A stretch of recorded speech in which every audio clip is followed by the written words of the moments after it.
Buen día con todos, doctor en Derecho Alex Torres Zambrano, compañeros todos, tengan ustedes muy buen día.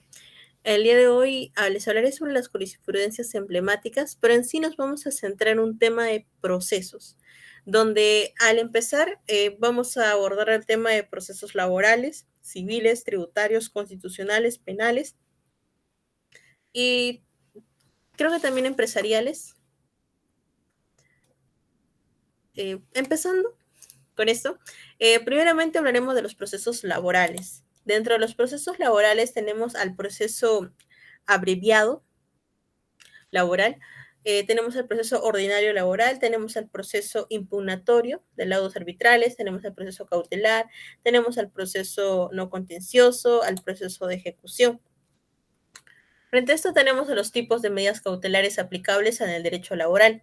Tenemos a las medidas cautelares de futura ejecución forzada, donde se ve al embargo, al secuestro y a la anotación de demanda. Tenemos a las medidas temporales sobre el tiempo, a las medidas innovativas, que también las tenemos como medidas innovativa y medida en no innovar. Tenemos a las medidas especiales de reposición temporal y asignación provisional. Frente a esto, tenemos el proceso abreviado laboral. Tenemos como una admisión de notificación de la demanda que se da hasta los 10 días hábiles. Tenemos a la contestación de la demanda de 20 a 30 días hábiles. Tenemos a una audiencia única donde vemos la conciliación, la confrontación de posiciones, la actuación probatoria, los alegatos y la sentencia. Y tenemos hasta 30 días hábiles para la continuación de la audiencia en el tema si se requiere informe pericial. Y en el tema de la audiencia única, en la sentencia tenemos hasta 5 días hábiles para la notificación. Tenemos en el proceso ordinario de la ley 29.497, empezamos con la demanda, que se da de admisibilidad de emplazamiento de citación o audiencia única, donde se dan hasta 10 días hábiles para la contestación de las demandas. Asimismo, se da de 20 a 30 días hábiles para hacer otra contestación de demandas. Luego tenemos 30 días hábiles para la audiencia de juzgamiento, 5 días hábiles para la notificación. Y dentro de la audiencia de juzgamiento tenemos a la confrontación de posiciones, la actuación probatoria, los alegatos y sentencia. Tenemos el proceso de impugnación de laudos arbitrales económicos, tenemos a la notificación del laudo arbitral hasta 10 días hábiles, a la presentación de admisión de la demanda hasta 10 días hábiles, al emplazamiento y contestación de la demanda hasta 10 días hábiles, alegatos y sentencias a los 5 días hábiles, tenemos a la notificación. En el caso de la notificación del laudo arbitral y presentación de admisión de la demanda, tenemos que si en estos 10 días, si se excede el plazo para la presentación de la demanda, se declara improcedente la conclusión del proceso y tenemos 5 días hábiles para la apelación.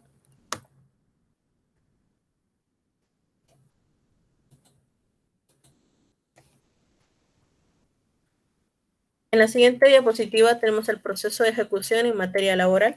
Tenemos que las resoluciones judiciales, tenemos a las actas de conciliación judicial, los laudos arbitrales firmes, tenemos las resoluciones de la Autoridad Administrativa de Trabajo firmes que reconocen obligaciones, tenemos el documento privado que contenga una transacción extrajudicial, tenemos el acta de conciliación extrajudicial administrativa o privada, tenemos la liquidación para cobranza de aportes provisionales del sistema privado de pensiones. Frente a esto tenemos los títulos ejecutivos, donde el proceso de ejecución solo puede ser promovido por el sujeto que cuente con un título ejecutivo.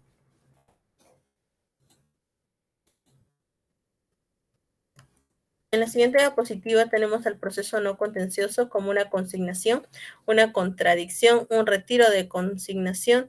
Tenemos la autorización judicial para el ingreso del centro laboral y la entrega de documentos.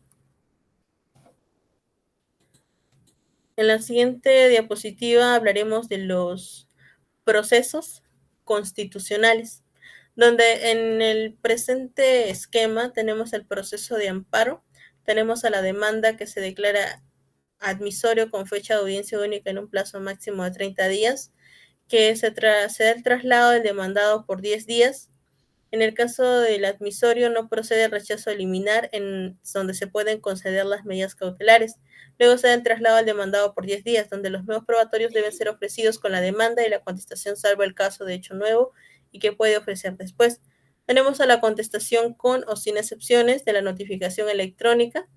Tenemos después el traslado al demandante de la de contestación, que no debe ser menos de 10 días antes de la audiencia, y también que ésta puede prescindir de la audiencia en caso de que la demanda sea improcedente o la sentencia sea de improcedencia, o también hay un acto lesivo que es manifiestamente ilegítimo a la sentencia fundada. Asimismo, en el caso de procederse de forma inadmisible, tenemos un esquema donde la demanda, en caso de declararse inadmisible, se llega a un traslado del demandante. En el caso de no subsanar, esta se declara improcedente, se busca lo que es la apelación y el trámite en sala. Pero en el caso de que llegue a subsanarse, esta se declara un advisorio con fecha de audiencia única en un plazo máximo de 30 días. Y se continúa en el mismo esquema. Asimismo, tenemos que una vez que se da la sentencia inmediata de 10 días, se da la apelación que se interpone dentro de un plazo de 3 días en su artículo 22, inciso B, y se fundamenta ante el superior en su artículo 21. Concedida la apelación, se eleva al superior en 2 días. Se fija para la fecha de vista. Asimismo, se da una vista con informe oral si se solicita la sentencia, la misma que se declara fundada o infundada o improcedente, donde no procede recurso alguno, y además también se puede declarar a la RAC. Se eleva la elevación al Tribunal Constitucional y se sentencia del Tribunal Constitucional luego del trámite en el artículo 113 al 121. En la siguiente diapositiva tenemos al esquema del proceso de inconstitucionalidad, donde se tiene por finalidad la defensa de la Constitución y, en su caso, de la ley frente a las infracciones contra su jerarquía normativa, donde esta infracción puede ser directa o indirecta, de carácter total o parcial, y tanto por la forma como el fondo, en su artículo 74. La demanda de inconstitucionalidad procede contra las normas que tienen rango de ley, leyes, decretos legislativos, decretos de urgencia, tratados que hayan requerido o no la aprobación del Congreso conforme a los artículos 56 y 57 de la Constitución, reglamento del Congreso, normas regionales de carácter general y ordenanzas municipales. Frente a esto, el tribunal de oficio o a petición de parte puede declarar algún concepto en el plazo de 2 días de su aplicación en su artículo 121, donde se dicta sentencia dentro de los 30 días posteriores en su artículo 107, que se da con vista de la causa del informe oral dentro de los 10 días útiles siguientes en el artículo 105. Se da la contestación de la demanda en un plazo de 30 días útiles. Asimismo, frente a esto, la demanda se da ante el Tribunal Constitucional, donde se interpone dentro del plazo de 6 años, si son normas nacionales, y en caso de ser tratado 6 meses. Se hace la interpuesta de la demanda, donde el tribunal la califica dentro de un plazo que no puede exceder de 10 días, donde el tribunal considera un plazo no mayor de 5 días si el requisito es omitido o es susceptible de ser subsanado. Frente a este esquema que podemos ver, vemos que están facultados para interponer acción de amparo, acción de inconstitucionalidad, el presidente de la República, el fiscal de la Nación, el defensor del pueblo y el 25% del número legal de congresistas, 5,000 ciudadanos, presidentes locales de acuerdo al Consejo y los colegios profesionales que están subsumidos en el artículo 98. Seguidamente tenemos el proceso de cumplimiento, que se da en un auto de saneamiento de 5 días, se da la interposición de la demanda, la contestación, se da una sentencia de 5 días, pero frente a la contestación y sentencia tenemos una audiencia única, una sentencia de 5 días, una elevación también del expediente. Después de la sentencia de 5 días se da un recurso de apelación de 3 días, donde finalmente se da una elevación del expediente superior de 3 días. Esto en el proceso de cumplimiento en la primera instancia. En cambio, en la segunda instancia tenemos que la Sala Civil Superior da una expresión de agravios o por apelante de 3 días, se da el traslado de la expresión de agravios en 3 días, se da la sentencia de 5 días, la sentencia que declara infundada o improcedente de 5 días. Frente a esto vemos el recurso de agravio constitucional de 10 días. Frente a esto, se concede recurso de agravio constitucional y se deniega el recurso de agravio constitucional. Se eleva los autos del Tribunal Constitucional de 3 días y se da la queja ante el Tribunal Constitucional en los 5 días. Ya esto, el Tribunal Constitucional declara fundada la queja de 10 días, ordena al juez superior el envío del expediente en 3 días, el Tribunal Constitucional recibe los autos y la vista de la causa del informe oral, que se da en una sentencia de 30 días. El proceso de habeas data, que en primera instancia demanda ante el juez civil o mixto en el artículo 51, sea el auto admisorio, sea la contestación de la demanda, sea la sentencia, sea el después. Entre el auto admisorio y la contestación de la demanda tenemos a las medidas cautelares. Entre la contestación de la demanda y la sentencia tenemos a la ejecución anticipada. Siguiendo con todo esto, después de la sentencia de 5 días tenemos a la apelación que se da en un lapso de 3 días y después tenemos a la elevación del expediente superior en 3 días. Y en segunda instancia, continuando con esto, tenemos a la Sala Civil Superior, la cual recibe el expediente. Tenemos el traslado de expresión de agravios. Tenemos a la vista de la causa de informe oral en un plazo de 3 días. Tenemos a la sentencia en un plazo de 5 días. Tenemos a la sentencia que declara infundada e improcedente en un plazo de 5 días. Tenemos al recurso de agravio constitucional en un plazo de 10 días. Y se concede recurso de agravio constitucional en el artículo 18. Se deniega el recurso de agravio constitucional en el artículo 19, se eleva los autos al Tribunal Constitucional en un plazo de 3 días y una vez que se deniega el recurso de agravio constitucional, se da la queja ante el Tribunal Constitucional en un plazo de 5 días.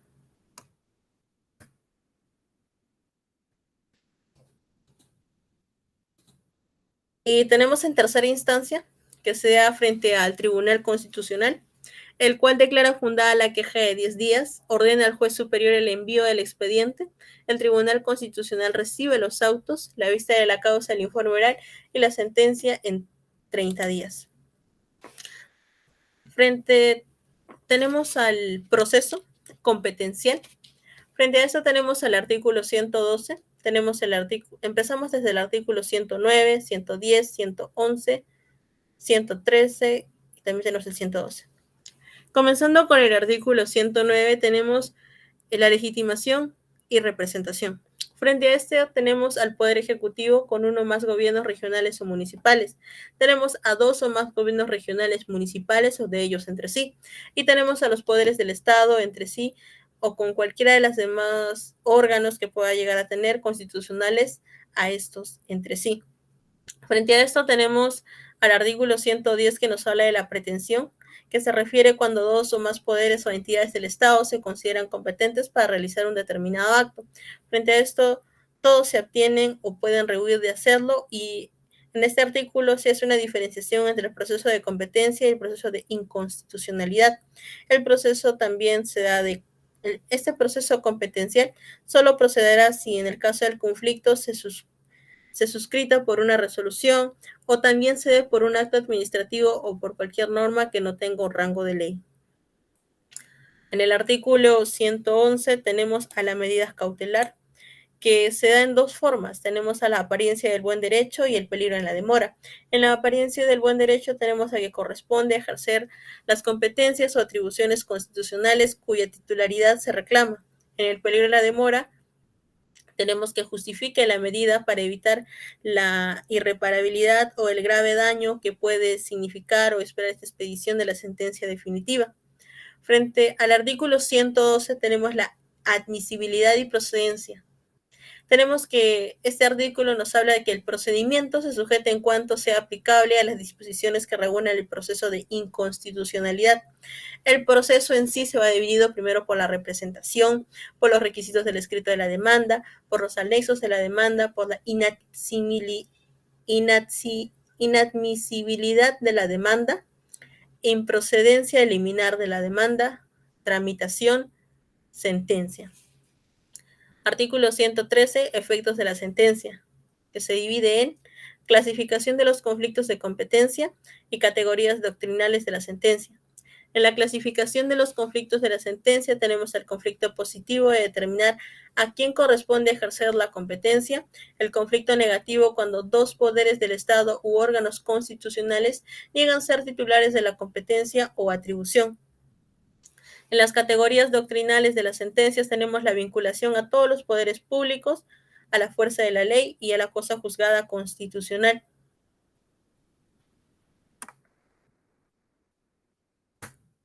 En la siguiente diapositiva podemos ver que ahora vamos a ver todo lo relevante frente a los procesos civiles, y frente a esto comenzamos con el proceso de conocimiento, el cual comienza con la demanda, con un plazo de 30 días, seguidamente de la contestación de la demanda, un plazo de 10 días, seguimos con el acto de saneamiento, y luego con la audiencia de conciliación y la fijación de puntos controvertidos, el saneamiento probatorio, para llegar a una audiencia de pruebas y llegando finalmente a lo que es la sentencia.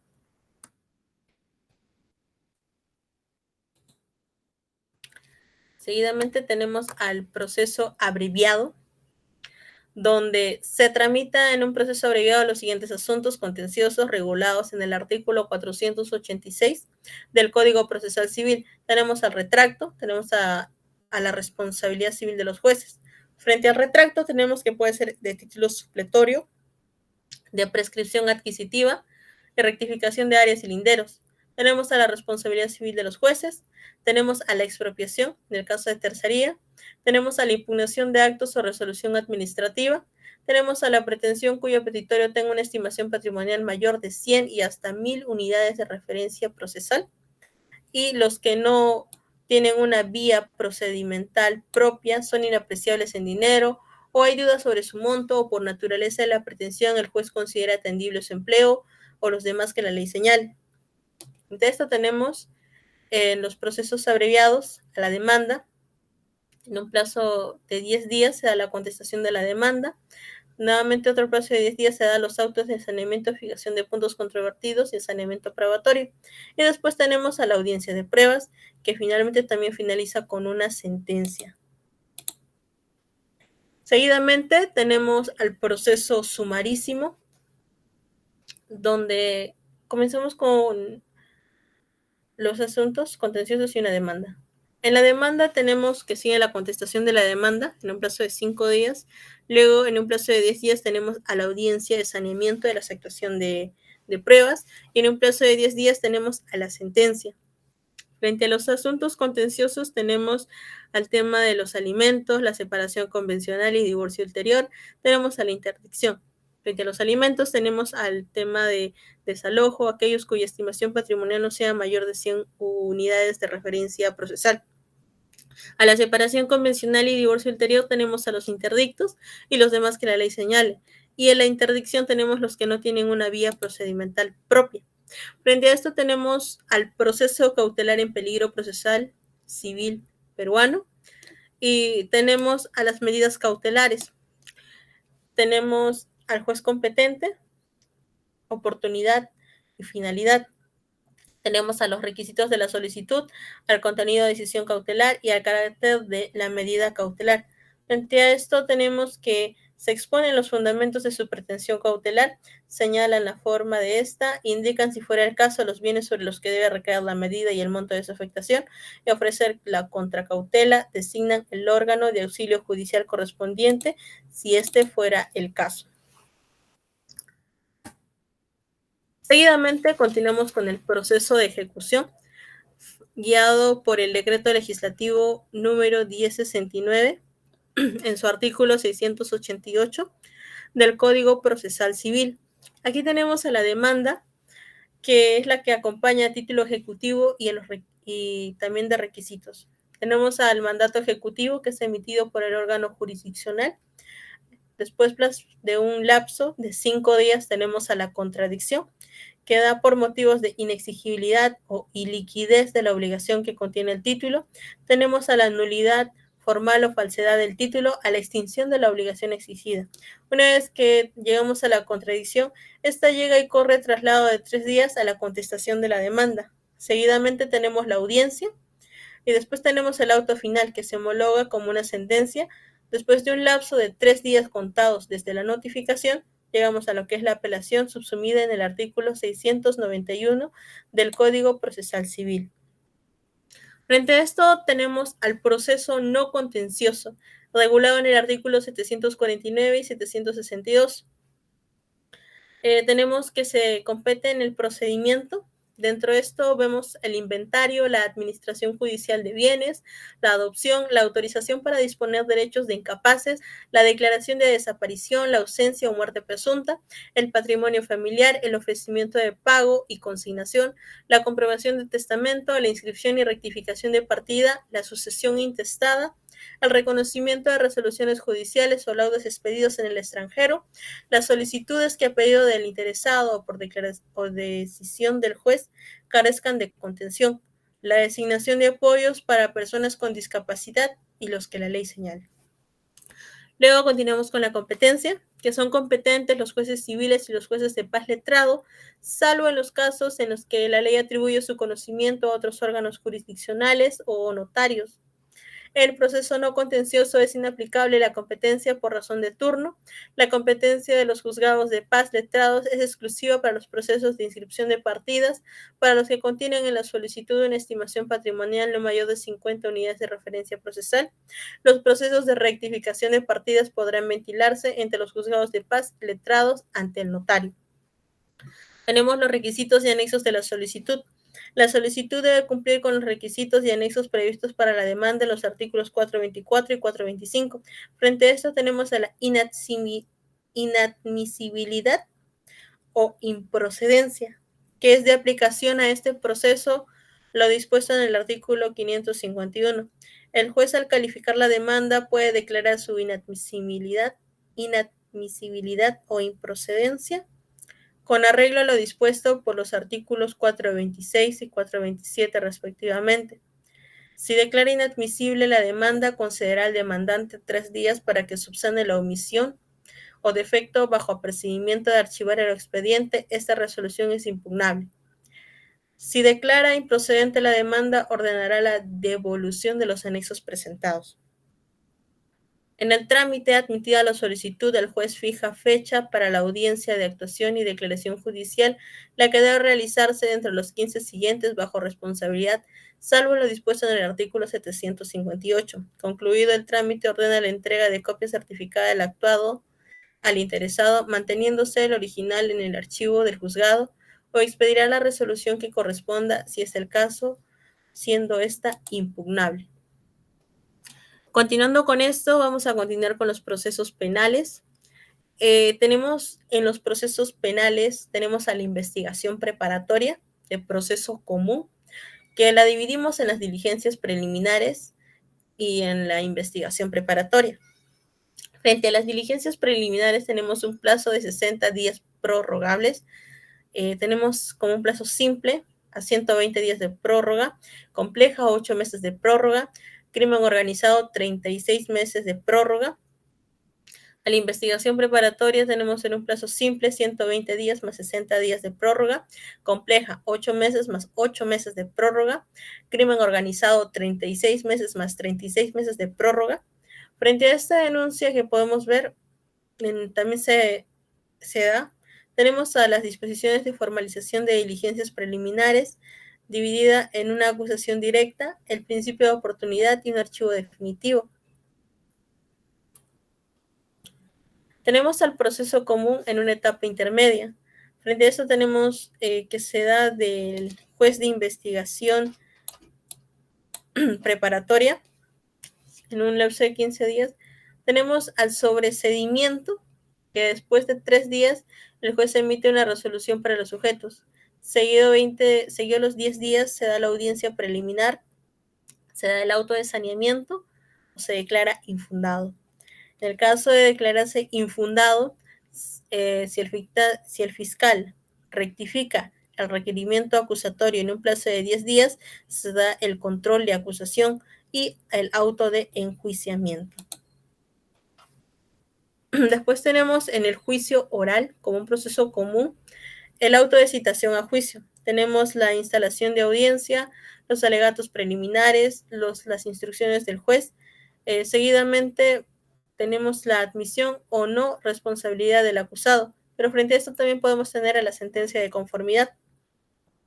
Siguiendo la admisión o no responsabilidad del acusado, tenemos el ofrecimiento de nuevos medios de prueba, la declaración del acusado, el examen de testigos, el examen de peritos, los alegatos finales, la deliberación y la sentencia. Tenemos al proceso por colaboración eficaz. Frente a este proceso vemos que se dividen en etapas. Tenemos a la fase de calificación, donde se inicia el proceso, pues el fiscal recibe la solicitud del aspirante para ser colaborador eficaz y es donde se hace la toma de declaraciones. Conforme a ello es que el fiscal califica si es que en verdad es conveniente iniciar el proceso especial, teniendo en cuenta que la información sea realmente útil o que le va a servir. Luego tenemos la fase de corroboración, que es la fase más importante de todas, puesto que esta fase se debe corroborar y comprobar fehacientemente lo aportado en un primer momento por el aspirante. Has cumplido en la realidad. Esta etapa es la que está más directamente relacionada con la satisfacción de los intereses del fiscal y del aspirante a ser colaborador eficaz. Luego tenemos la fase del convenio, que son corroborados por los hechos que se realiza el convenio de mutuo acuerdo, donde el fiscal y aspirante intercambian propuestas a favor de este. Se realiza mediante un acta de colaboración eficaz en la cual debe constar el beneficio acordado, los hechos donde los cuales se refiere el beneficio y las obligaciones a las que quedan sujetas la persona beneficiada, donde puede el fiscal o el aspirante al no estar de acuerdo y es libre de no concretar el pacto. Seguidamente tenemos la fase de control y decisión jurisdiccional, donde es realizada el acta, donde debe ser presentada ante la máxima autoridad jurisdiccional, a fin de que éste lo califique y así emitirla en una sentencia de colaboración eficaz, la cual puede ser estimatoria o desestimatoria en caso de que el juez estime el acta presentada por el fiscal y el solicitante, debido a que ésta pasaría a ser oficialmente un acuerdo de colaboración eficaz aprobado judicialmente. Después tenemos la fase de revocación, que se verifica el cumplimiento de las obligaciones y sus consecuencias. Si el fiscal verifica que el colaborador eficaz incumple sus obligaciones, recabará los elementos de convicción a efectos de solicitar la revocatoria de los beneficios. La doctrina considera que esta no puede constituir una etapa, puesto que calzaría más como una medida sancionadora.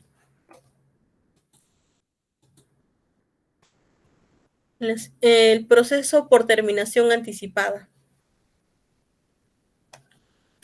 La tenemos por iniciativa, como un conocimiento de todas las partes procesales, fiscal e imputado. Tenemos al fiscal y al abogado, en donde ambos tienen una sola decisión, sea la audiencia de terminación anticipada de carácter privado. En el caso del conocimiento de todas las partes procesales, tenemos en un plazo de 5 días, se pronuncian sobre su procedencia y formulación de pretensiones. El fiscal e imputado pueden hacer una solicitud conjunta entre la pena y reparación civil y darse un acuerdo provisional. En el caso de la similitud, también pueden haber reuniones preparatorias informales. Tenemos el proceso de seguridad. Cuando el fiscal, luego de haber dictado la resolución prevista en el artículo 75 y al culminar la investigación preparatoria, considera que solo corresponde imponer al imputado una medida de seguridad y que son aplicables las disposiciones del título cuarto del libro primero del Código Penal. Según el estado de la causa, realizará las actuaciones de investigación imprescindibles. Se estima que éstas han cumplido su objeto y se requerirá la apertura del juicio oral, formular el correspondiente requerimiento de imposición de medidas de seguridad, aplicando en lo pertinente. Se da con lo dispuesto para la acusación fiscal, y esto con la indicación que precisa la medida de seguridad que solicita. Si el imputado está procesado con otros imputados, se desacumulará el extremo de los cargos que se imputan, incoándose a una causa independiente. Frente al proceso de seguridad tenemos el informe pericial que se da por apelación. De rechazar el pedido contra tal resolución que procede al recurso de apelación con efecto suspensivo, se da la solicitud del proceso de seguridad, la incoación al proceso de seguridad, que se remite en un juicio oral. De ser el caso, el juicio oral se realiza en privado y es posible que se realice en un juicio sin la presencia del imputado. El juicio oral llega con una sentencia y finalmente con un término de apelación. Tenemos un proceso por faltas que empezaría con la denuncia, la investigación policial, el auto de citación a juicio, una audiencia. Pero frente a esto también podemos tener que en la audiencia puede haber una conciliación y acuerdo de reparación. Y Al haber esta conciliación, hay una conclusión del proceso. Sin embargo, al no haber quizás esta reparación de conclusión, no haber esto, después de la audiencia sigue una sentencia y al no estar conformes hay una apelación. Del proceso inmediato tenemos al fiscal, tenemos una flagrancia, tenemos a la confesión sincera, tenemos a la suficiencia conviccional y a la omisión de asistencia familiar y peligro común. Tenemos al juez en audiencia, tenemos a las medidas coercitivas, al principio de oportunidad, al acuerdo preparatorio, a la terminación anticipada, la procedencia del proceso inmediato. Frente a eso tenemos la acusación fiscal que se dará durante un lapso de 24 horas, el juez de juzgamiento, el auto de enjuiciamiento y citación a juicio. Tenemos a la audiencia del juicio oral. Frente a esto tenemos también el proceso de delito de ejercicio privado de la acción privada. Frente a esto, si no se hace el archivo de la querella, tenemos una querella, una subsanación, una resolución de admisión, un traslado a la parte por 5 días, un auto de citación de juicios, una audiencia y finalmente una sentencia. Seguidamente continuamos con los procesos tributarios relevantes en los procesos. Frente a esto tenemos al procedimiento de cobranza coactiva, tenemos a la notificación de la resolución de ejecución coactiva con mandato de 7 días, a la interposición de la medida cautelar, al inicio de la ejecución forzada, y si hay suspensión tenemos a la fin o la postergación. En el caso de tasación de bienes tenemos que puede haber una intervención de tercero con propiedad excluyente. Para la vista también tenemos la vista de fiscal y la suspensión, que se da en 20 días. Frente a esto tenemos el procedimiento contencioso tributario, que se da en una presentación de reclamación ante el órgano que emitió el acto a reclamar. Tenemos el pago previo, tenemos que no cumplen con los requisitos y se emite reglamento en 20 días y se da una subsanación. En el caso de darse una subsanación, se da la admisión de recurso, se da lo que es la fase probatoria y se da para ver los plazos en el artículo 142 del Código Tributario. Y luego se da la resolución expreso denegatoria ficta que resuelve recurso en 15 días. Si no está conforme, hay una apelación. En el caso de la subsanación, de 120 días de no haber una subsanación, entonces se declara no inadmisible. El procedimiento no contencioso se data de los trámites de solicitudes no contenciosas, que son vinculadas a la determinación de la obligación tributaria y deberán ser resueltas y notificadas en un plazo no mayor de 45 días. Tenemos, tratándose de otras solicitudes no contenciosas, serán resueltas según el procedimiento regulado en la Ley del Procedimiento Administrativo General. De la impugnación, las resoluciones que resuelven las solicitudes serán apelables ante el Tribunal Fiscal, y en caso de no resolverse dichas solicitudes en el plazo máximo de 45 días hábiles, el deudor tributario puede interponer recurso de reclamación, dando por denegada su solicitud. Bueno, esto ha sido todo por los procesos. Espero que les haya gustado mucho el poder saber cuáles han sido los procesos de las jurisprudencias emblemáticas, los procesos laborales, civiles, tributarios, constitucionales y penales. Eso sería todo. Muchísimas gracias por la atención prestada.